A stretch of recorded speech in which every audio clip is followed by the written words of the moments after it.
Halo, assalamualaikum warahmatullahi wabarakatuh, kawan-kawan subscriber Wong Tani. Saya lagi berada di kebun jaya, teman-teman. Saya ingin menunjukkan mungkin ya lebih detail ya, teman-teman, tentang penyakit busuk rimpang. Busuk rimpang sebenarnya ada dua ya, kawan-kawan. Satu disebabkan fusarium, yang kedua disebabkan oleh bakteri Pseudomonas.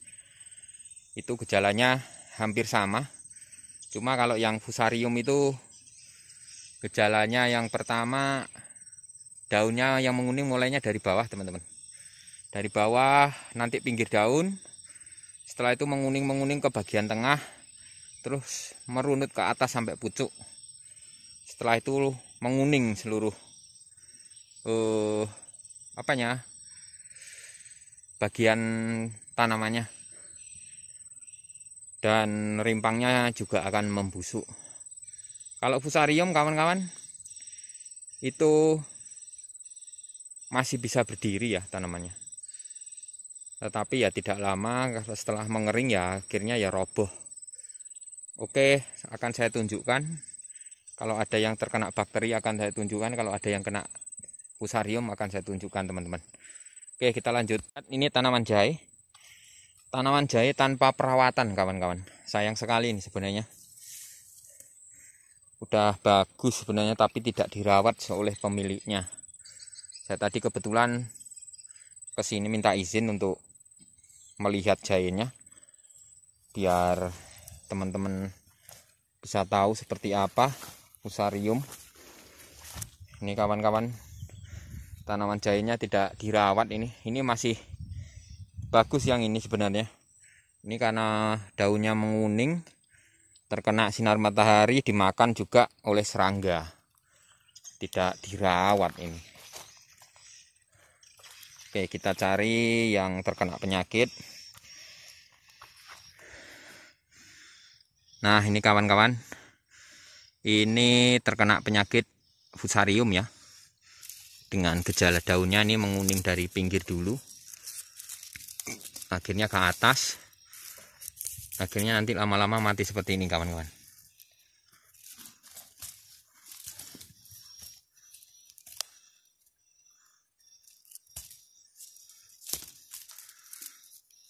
Nah, dia akan, pohonnya menguning semuanya. Ini lama-lama nanti ke rimpangnya, kawan-kawan. Dia akan busuk.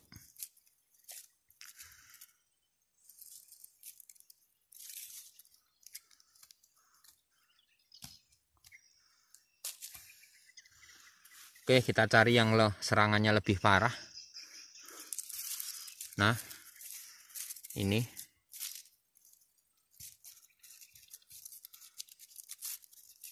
udah menguning semua.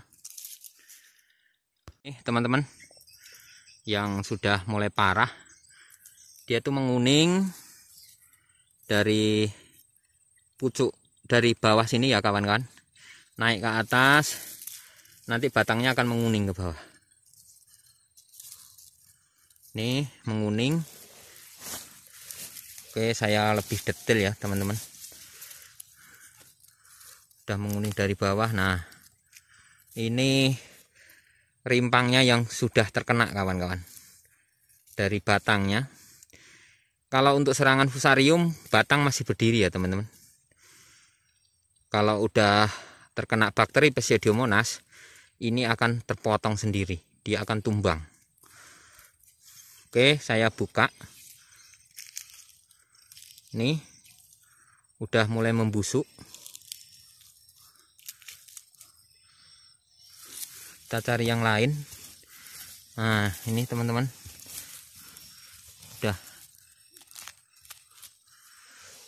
udah membusuk sampai bawah.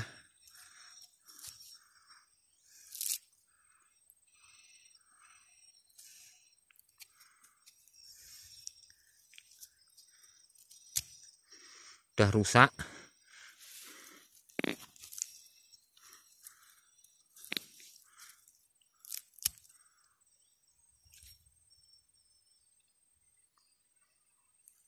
Teman, kalau yang fusarium tuh masih bisa dicabut.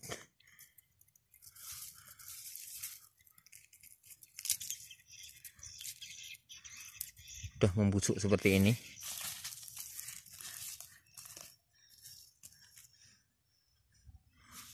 Dan kalau fusarium itu ciri khasnya serangannya masih berbau jahe teman-teman, walaupun busuk. Seperti ini. Tetapi kalau yang Pseudomonas, bakteri Pseudomonas, dia baunya nggak enak. Busuknya, rimpangnya teman-teman.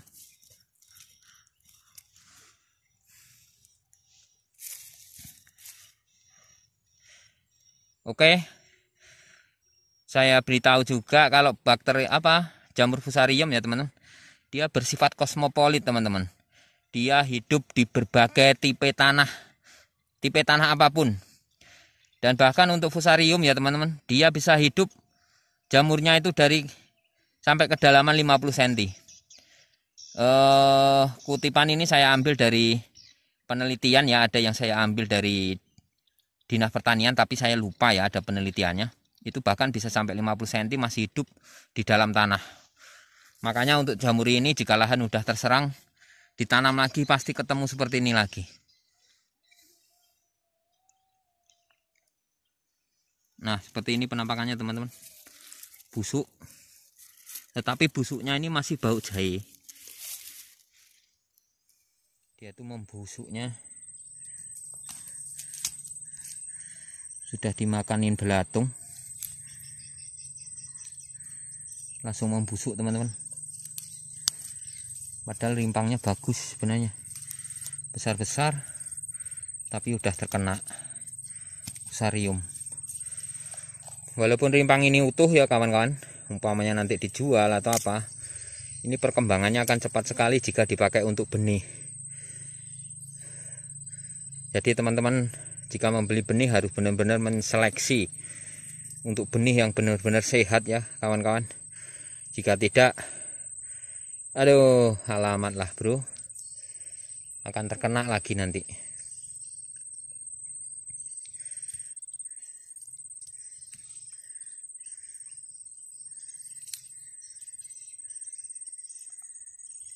Nah, nih kawan-kawan.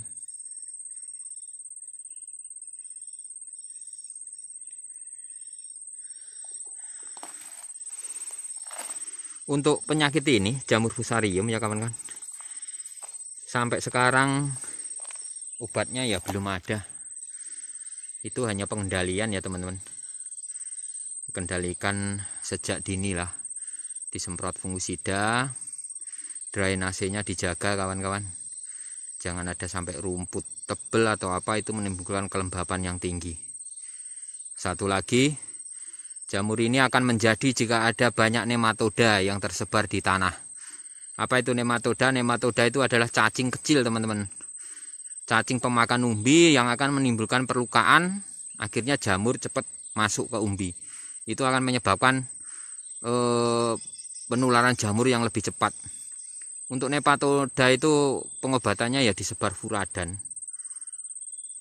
Disebar di lokasi supaya nematoda itu pada mati. Kalau untuk jamur ini ya disemprot rutin lah kawan-kawan, pakai fungisida. Banyak itu fungisida, ada Ditan, ada Bion, ada Skor.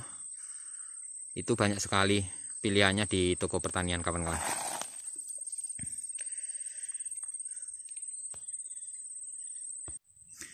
Nah, ini serangan lagi. Ini lebih meluas ya teman-teman. Dia sudah menguning semua. Pohonnya juga udah pada busuk. Nah, ini masih kuat. Kalau yang bakteri ini dicabut langsung brul teman. Oke.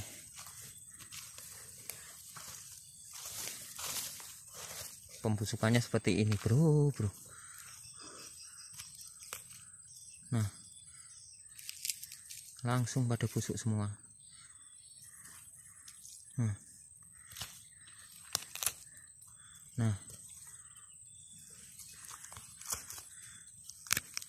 Nah, kawan-kawan, Udah membusuk, udah dimakan belatung.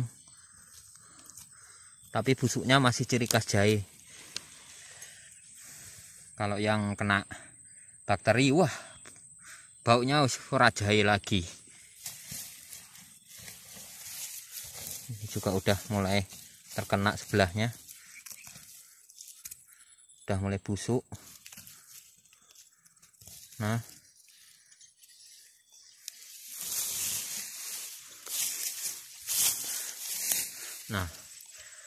yang kena fusarium itu masih berdiri tegak. Kalau yang kena bakteri roboh, bro. Nih udah busuk.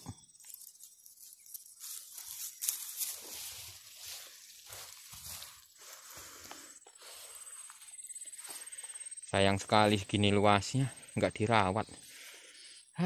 Mau duit iki wonge. Oke, kita cari yang terkena Pseudiomonas. Nah ini teman-teman, batangnya ambruk langsungan. Jika nggak ada sanggaan, batangnya ambruk ini tadi.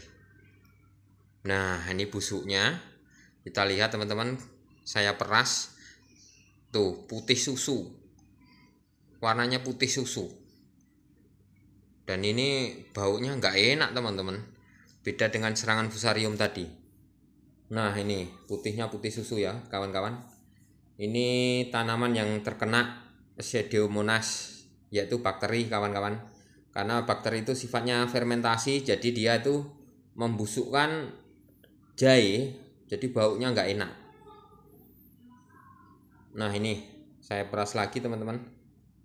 Nah itu putih dan busuknya itu nggak enak banget pokoknya. Ini lumer bentuknya. Nah dia tuh punya cairan susu teman-teman kalau yang kena bakteri tuh. Dan bentar, baunya nggak enak bro, yang kena bakteri. Wah, nih ini salah satu yang kena bakteri teman-teman. Baunya walah bosok bro, suara kayak jahe.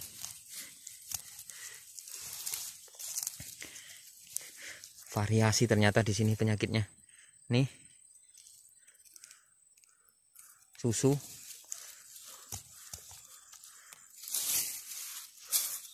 Walah, sebelahnya nih juga kena ini. Wah, waduh, udah copot semua. Bedanya yang terkena fusarium, dia coklat kawan-kawan.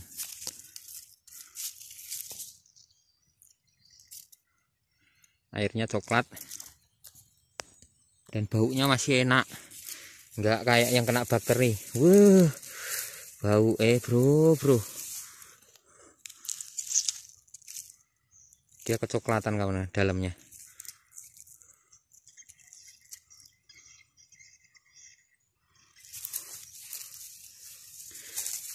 Juga ada yang putih juga ya teman-teman. Nah ini ada yang putih seperti ini juga, walaupun kena fusarium, tetapi airnya tetap coklat.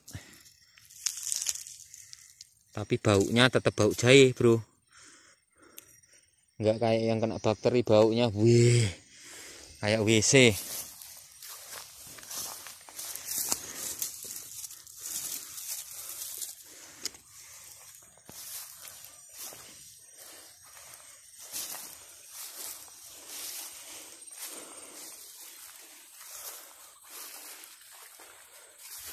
Itu ya bro, antara fusarium dan bakteri Pseudomonas.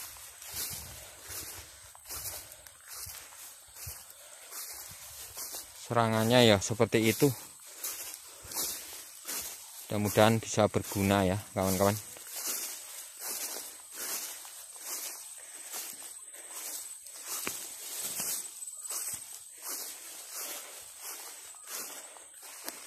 Oke, yaitu ciri-cirinya.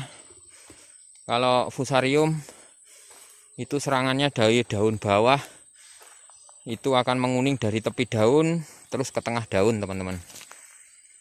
Setelah itu naik ke pucuk seperti itu. Akhirnya menguning pohonnya ya teman-teman. Batang itu masih berdiri kawan-kawan. Dia masih bisa berdiri tegak kalau fusarium.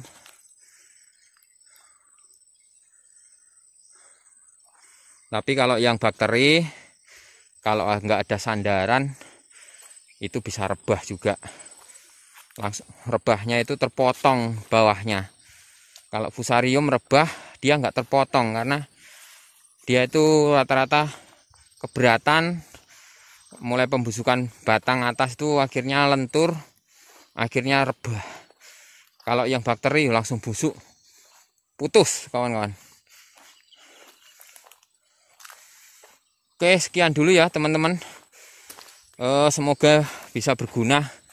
Jika ada salah dalam saya menyampaikan, bisa dikoreksi lah.